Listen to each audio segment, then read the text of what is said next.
So David Burnett sounds really similar.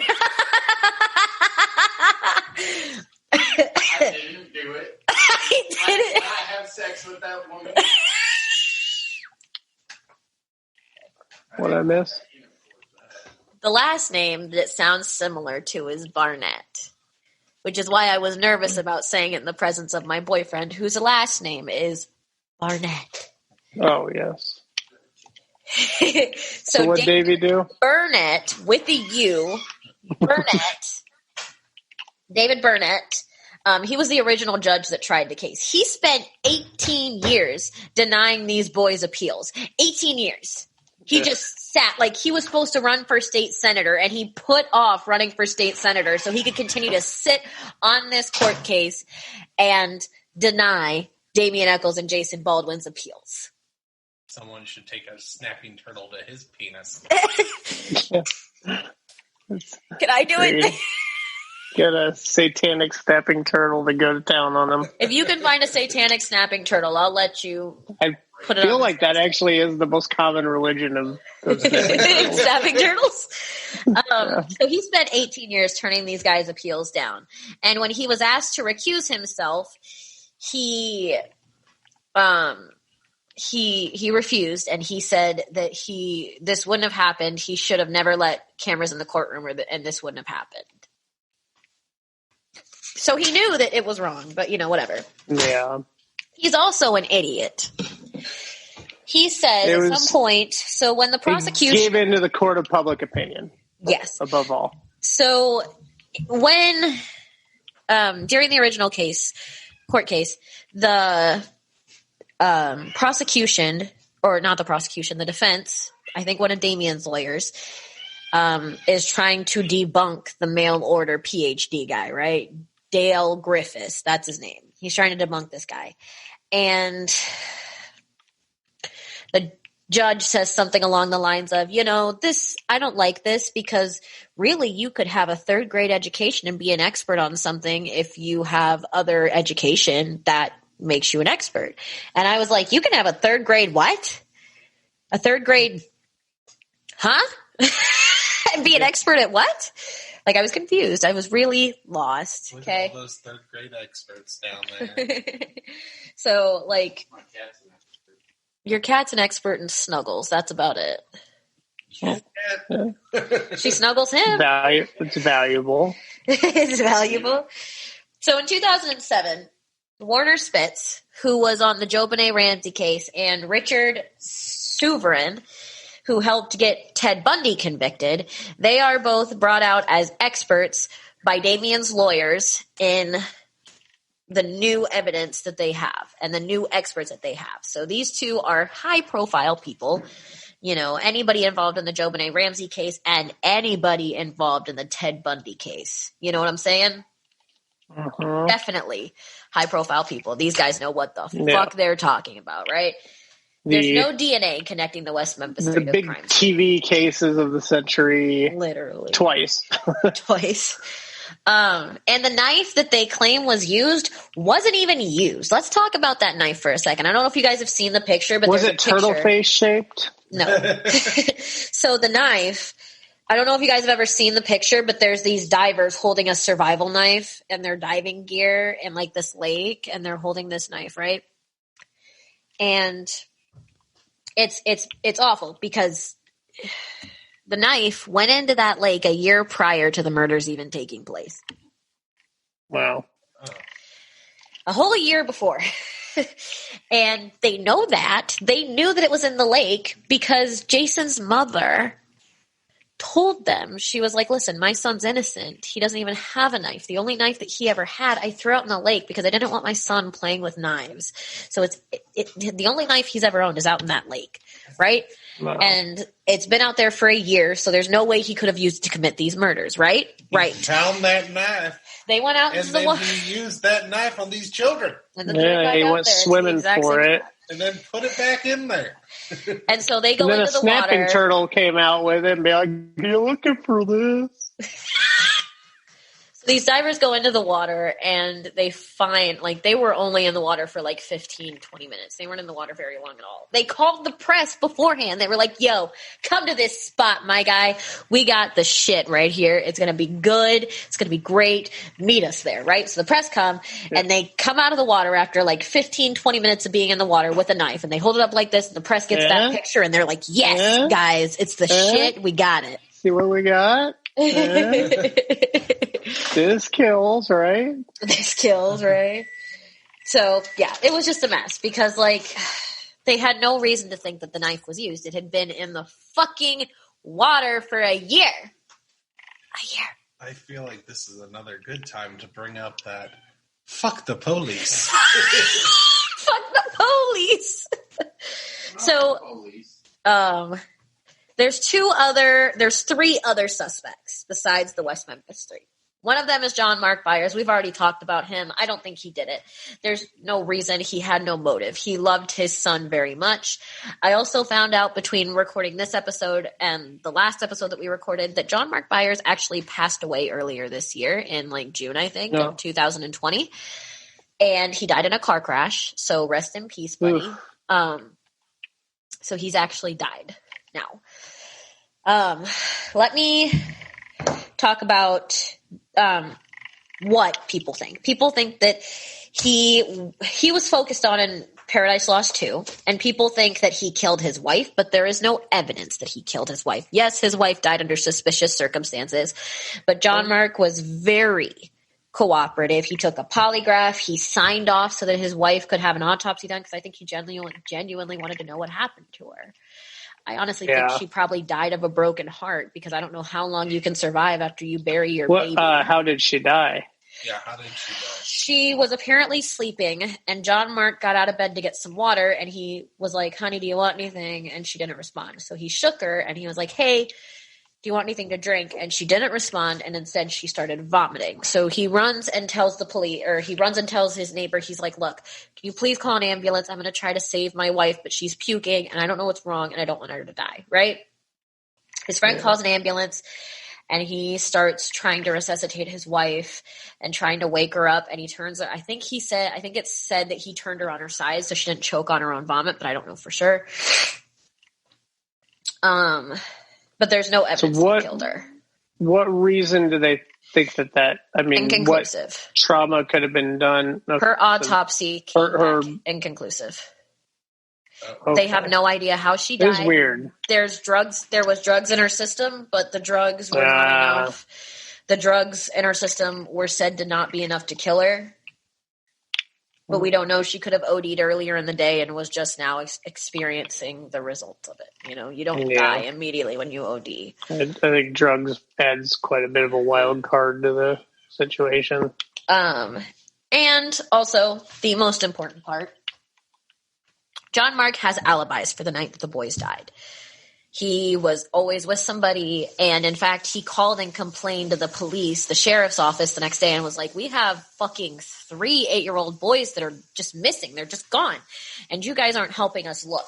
And that's what sparked the police to come out the next day and look into where the boys were, and that's when they found the boys deceased. Terry Hobbs is our second suspect. Let me tell you what I think about Piece of work. Let me tell you what I think about Terry Hobbs, guys. He's an asshole. It's awful. You love him. I hate Terry Hobbs with a burning. I hate him almost as much as I hate fucking Regina Meeks, if that tells you anything. Lazy ass cop. Sorry. Not sorry. Terry Hobbs' first wife says that he was incredibly physically abusive to her, and that's why they divorced, because she was tired of getting the shit beat out of her, right? Yeah.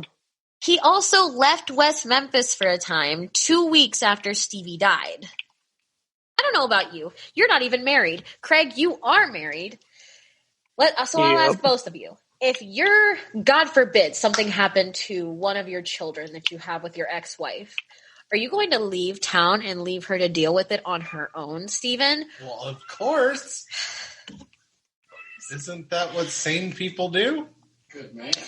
It's also like there's video evidence, and I thought about playing the clip, but I can't listen to it. Every time I listen to it, it makes me cry. There's video evidence of Pam Hobbs finding out that her son is dead. Ugh. And she falls to the ground, she collapses, and she starts shaking, and she starts screaming, and screaming, and screaming, and screaming, and screaming.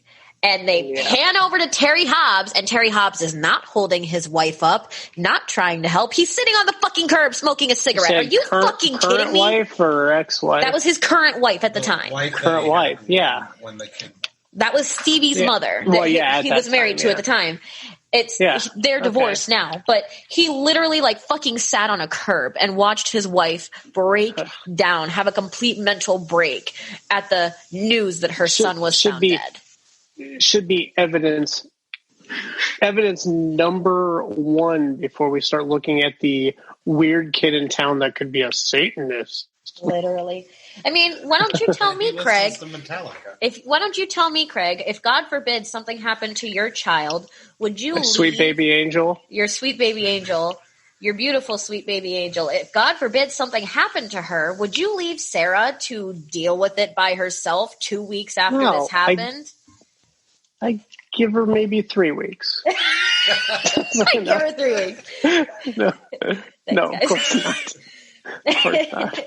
So literally, like 2 weeks. That's why Terry was never interviewed. Because when the police came around to ask questions 2 weeks after the death, after giving the family time to mourn, he wasn't there. He was in somewhere 120 miles from Arkansas. He's not here. He's probably innocent. Let's go. Question, do you know if there was another woman he was getting with? It's thought that he was cheating on Pam, but it's not proven. So I don't throw that in there because it's not proven that he was doing such a thing. Is it from that? It's just hearsay. It's like I want a fresh start. No, this is not a Chris Watts. This is not a Chris Watts. Okay, it's not a Chris Watts. What they think, you knew exactly what I was thinking, Chris Watts. That's not what this is. Terry also killed Pam's brother. No, pardon? This is a thing that legit happened? This is a thing that legit happened. So at some point, Pam and Terry were having this crazy ass fight. This is information I got from Stephanie. I don't know where she got it, but I know that I got it from Stephanie and I trust her information. If you guys don't trust me, feel free to look it up. I couldn't find anything that corroborated it, but I know that she's read a lot of books on the subject, so she might have more information that I don't have. At some point, they're into a fight, right? Pam and Terry get into this fight, and Terry slaps the shit out of Pam. And Pam's pissed, right? Because this is the first time that he's ever hit her. And so she calls her family and she's like, Terry hit me. So her brother, like a normal brother would do, comes over to her house to beat the shit out of the guy that smacked the fuck out of his little sister. Like, I'm sure that you would do the same thing. You have a little sister. Yes. So you would, like, if she called you and said, hey, my boyfriend just smacked the shit out of me, what are you doing? I'm going to call my friend who is much stronger than me to come beat his ass. Yes. So his brother Pam's brother comes over to beat the shit out of Terry, I assume, right? Because that's the only logical explanation to, well, Davey,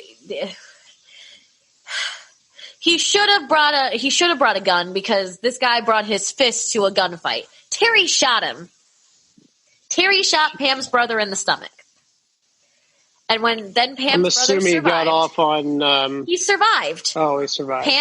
Pam's brother survived, but he died later on due to a complication with the follow-up surgery, like that had to do with the gunshot wound. So technically it couldn't be considered that Terry killed him because he had died from a complication with the surgery. But he killed him. Okay. Yeah. He was just never found... Was this before or after? Responsible. After? Wow. This is one of the things that convinced Pam that the West Memphis Three was innocent. Because I'm going to play 2 clips later. Actually, I'll play them right now. One is where Pam is saying that she would like there to be another case because she doesn't think the West Memphis Three did it. And the other one is of John Mark talking. So let me pull those up really quick. Get to your singing, boy. I'll tell you what I want, what I really, really want. So tell me what you want, what you really, really want. I really, really, really want a zig-a-zig Zig. He's like You the want my pig. future? He's Forget my past. He's like the pig off of Chicken Little. If you want to get with me, You could have just put a period after he's like a pig. Trust me, you got time, ladies. All right, let me Got see plenty of if I. time. Okay, so the first one is at 324. yay, numbers. Questions his possible involvement. I really think West Memphis was rushed for conviction. They took 3 teenagers and convicted them. I would like for them to look at evidence that has been presented to the court the past couple of years versus the circumstantial evidence that convicted the 3 men that are in prison. Mark Byers agrees. His son Christopher is one of the victims. My faith in my heart and in my soul to every fiber that I have, that there's going to come justice one day, and those 3 are going to walk out of the Arkansas Department of Corrections. West Memphis. So that is Pam Hobbs, Stevie's mother, and John Mark, Chris Byers' father, both saying that they basically support the West Memphis Three. They don't think they did it, Wow. right? I think that should mean something. Oh, yeah. Pam's family also believes that Terry was involved in killing the boys. And it is also said that he sexually abused his daughter, Amanda, Stevie's little sister. And she's fucked up to this day. Like, she's in counseling. Like, she's got issues, man, you know.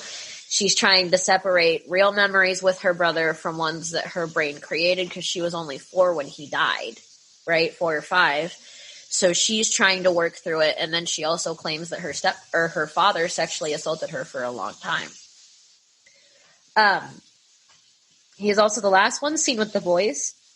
And the last thing is sometime after Stevie's death, a knife was found. I think it was found in Terry Hobbs, like a safe or something, or like a tackle box that he had. I really don't know the circumstances. It was found in something that he had by Pam. And Pam, like, asked him about it. She was like, that's Stevie's knife. What the fuck? And the police asked him about it. And he was like, oh, I just didn't think that my son should have a knife. I didn't think that my son should play with knives. I didn't think that it was appropriate for an 8-year-old, right? But Pam says that she swears she saw him with the knife the day that he went missing and is thought to have died. I think we mentioned this in the first episode. But she swears that she saw her son with that knife. And then she was super confused when he wasn't found with it. But she figured maybe the murderer stole it, or maybe it had gotten lost in the river, or maybe it had gotten lost in the woods somewhere. But then it turns up in Terry's safe. Like, she definitely thinks her ex-husband had something to do with it. Terry has also never been considered a suspect. Not once, ever. To this day. It's crazy. He should have been suspect number 1, right from the right off the bat. Literally, the moment. He also, let's talk about this real quick.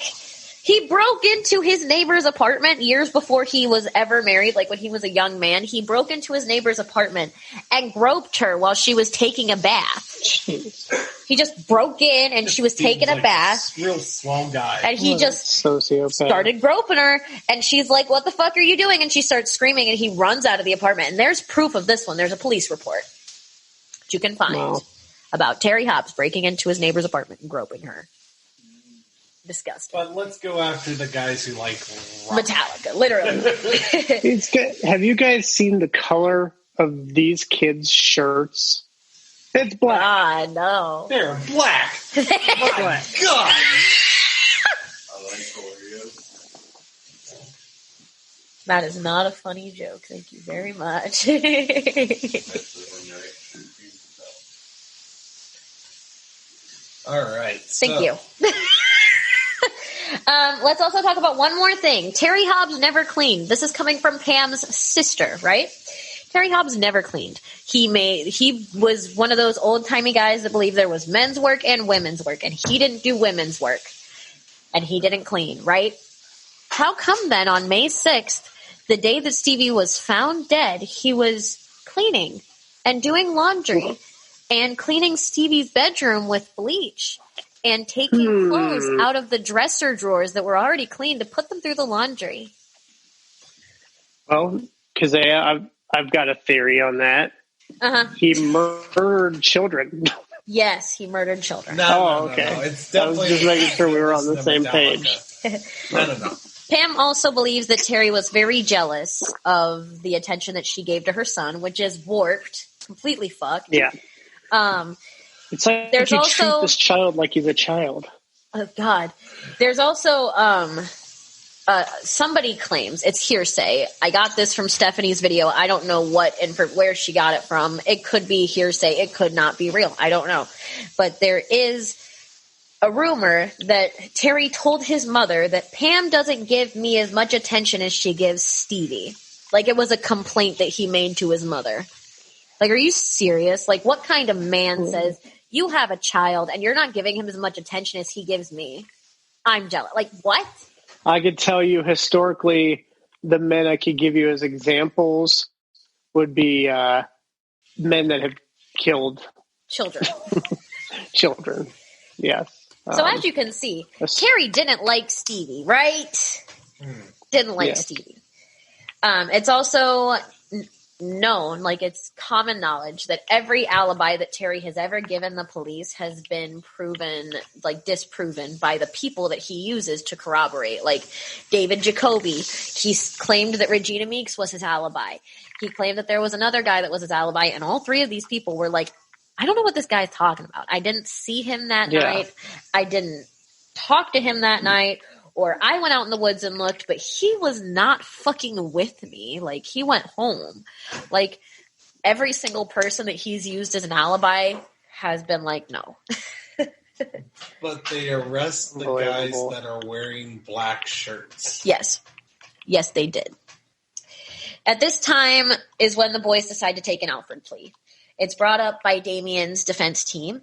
They're like, listen, we could do another trial and, you know, you guys might come out on top. You might not. You know, if you guys want to avoid that and you want to avoid a lawsuit, we should just do an Alfred plea, right? Because we talked about what an Alfred plea is. An Alfred plea is when you plead guilty but maintain your innocence. So yeah, they get to walk free. The butler of Batman. Yes, is what Alfred. it is named after. So they got to walk free. Which, let's talk about that for a second. If you guys really think these fuckers were guilty, why are you letting child murderers out of prison? Why? Pourquoi? Yeah. I don't understand. So they take the Alfred plea, right? And the boys get to walk free. And if you do research, Damien is now living his life in New York, doing his Wiccan thing. He's got a YouTube channel. If you guys want to hit him up, it's Damien Eccles on YouTube. Dating chicks that don't shave their armpits. Dating chicks that don't shave their armpits. Jason is also married, and he is studying to be a lawyer in Portland. He is also looking into potentially clearing his name and getting exonerated, maybe just on his own, maybe without involving the other two. Because the stipulation to them accepting the Alfred plea was that all three of them had to accept it. And Jason really didn't want to. He was like, I don't want to fucking lie anymore. Like, I didn't do this. Yeah. But at the same time, his best friend's life is on the line. His best friend's on death row. He's like, I don't want to fuck around with Jesse and Damien's life. I'll handle my shit on my own later on. I want them to get out, so I'll take the Alfred plea, right? Yeah. Fair enough. So he's out. He's gotten married. He probably looks as this is the easiest approach to get out. Jason doesn't care. It's another thing. Jason is one of those, like, when you listen to him speak, he doesn't give He just wants the truth. shits about the easy way out. He doesn't want to be considered a guilty man. He wants to be able to get a job. He wants to be able to own a firearm. He wants to be able to do he's going to law school. I mean, that tells you right away. Exactly. He doesn't care about how fast it is. He just wants the truth. He wants to be exonerated. He doesn't want to be a guilty man anymore because he knows he didn't do anything. So he's married and studying law. He's in Portland, I believe. And Jessie Miss Kelly the guy that started all of this. And nobody blames Jesse, and I don't think anybody should, because it's not Jesse's fault that he was coerced. It's not Jesse's fault that the police manipulated him, and lots of people are like, oh, well, he was just giving a witness statement and he incriminated himself. No, he didn't. He had the IQ of a 6-year-old and was telling the police whatever they wanted to hear so he could go home. He had a girlfriend. He was like, I wanted to go home, and he said that he wanted to go home and screw his girlfriend, which, he's 17. Does he have the mind of a 6-year-old? Yeah, but he's 17. He's still got the dick of a 17-year-old. Exactly. So he's like, I wanted to go home and screw my girlfriend, so I told him whatever they wanted to hear. Fair enough. But Jesse stays out of the limelight. He really doesn't like talking to the press. He doesn't like giving interviews. He doesn't like talking to anybody. You can catch him, they have panel talks sometimes, 3 of them, where they all go and sit and answer questions. And Jesse will be seen in those. But other than that, he doesn't really like to be in the limelight at all. He does still live in West Memphis, though. He lives with his father, if I'm not wrong, because I think he needs the extra help, to be completely honest. So he lives with his father, and he stayed in West Memphis. I think we've made our theories pretty clear. Do you think we need a theories section? I mean, Terry, dude, they did it.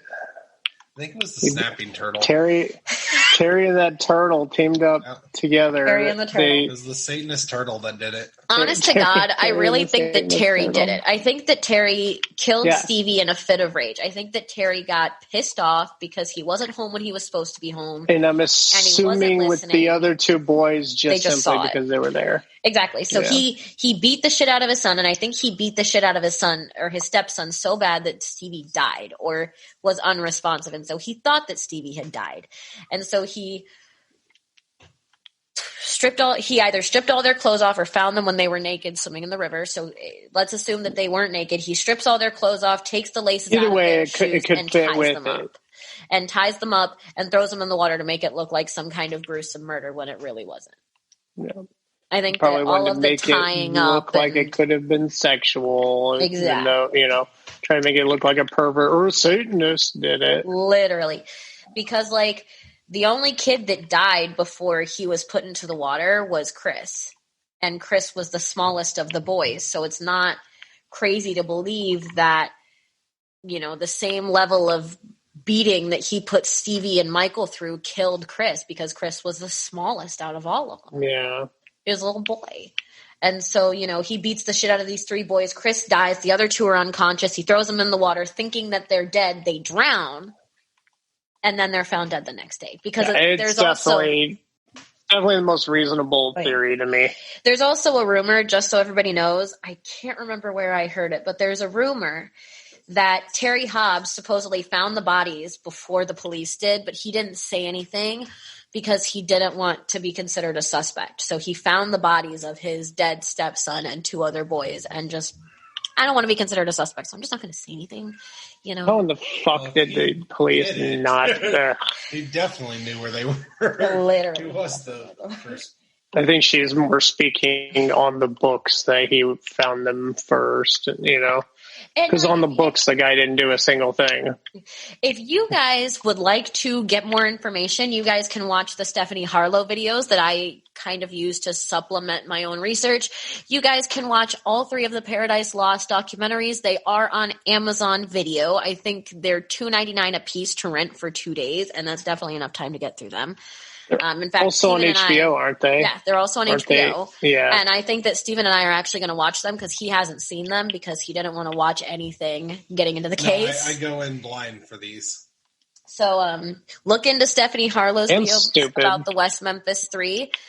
She also has some other cool videos if you guys are looking into some stuff that maybe we haven't covered and maybe some cases that we won't cover. She does a lot of serial killer series and stuff like that. And she does really good information. She gives really good information. So if you guys want to look into her, please do. Sure. Her name is Stephanie Harlow on YouTube. You guys can find the Paradise Lost documentaries. And then you guys can also find copies of Jesse Miss Kelly's confession online. I don't have any links for them, unfortunately, because they're so scattered. Probably just go in with an open mind, though, because a lot of the videos of Jesse Miss Kelly's confession that are out there are highly biased that he's guilty. So go in with an open mind. Remember everything that we've talked about. There's also Damien's books. I believe he has 2 of them. The one of them that I actually know the name of is called Life After Death. There's also West of Memphis, which is another movie based off of the case. And there's a movie with Reese Witherspoon called Devil's Knot. If you guys don't like the documentary and you guys would like a more theatric version of child murder and an unfair case, watch the one with Reese Witherspoon, you know? I've never heard of that. I really want to watch it. Is it an older movie? Or? It looks like it focuses on Pam Hobbs a lot and Steve. Wow. And it would actually, I've always wanted to watch it. I just can't find it. Be interesting to see from that perspective. So there you go, guys. I've given you all the information and all the resources that I used. I guess the only resources that I can't give you are the clips that I used because they were from Paradise Lost and they were from interviews from from TV stations. So if you guys want those, you guys will have to go find those. I'm sorry. Do you have anything you want to plug, Stephen or Craig? We'll allow Craig to plug too. Let's do Craig first. Craig, do you plug? You can follow my podcast at PW Apologists on the Twitter. And you can follow me at Craiger Atkins on the Twitter. On the Twitter. All right. And you can follow me at Dragon Blazer Productions on Facebook, Instagram, and my YouTube page. You can also follow me on Twitter at Dragon Blazer Pro. And if you guys would like to keep up with Unsolved Comedy, you can follow us on Instagram at Unsolved_comedies. You can also find us in a few of the Unsolved Mysteries groups on Facebook if you guys are looking to connect with like-minded people. And you can find us on the Dragon Blazer Pro Instagram page. He updates it with all of his podcasts, but... Yeah. Some better than also others. Ours. Thank you so much, guys, for listening. We really appreciate it. Thank you. If you guys have any suggestions, it was a lot of fun. I mean, horrible topic, but a lot of fun. If you guys have any suggestions about unsolved cases, please let us know at unsolvedcomedy@gmail.com or at the unsolved_comedies Instagram page. We are totally looking for more unsolved cases to cover. Yeah. All right. And don't be a Satanist turtle. Don't be a Satanist turtle on our next episode of Unsolved Comedies, please. Not bash all Satanist turtles. They're not all fighting murderers. Well, if they're Satanist turtles, they're murderers. All of them. If they paint their turtle toenails black. They paint their turtle toenails black. And paint their turtle shells black and wear black turtle shell cozies. I don't know. Cozies. Okay. All right. I think we beat this now. All right. Bye, everybody. Bye, guys. Bye.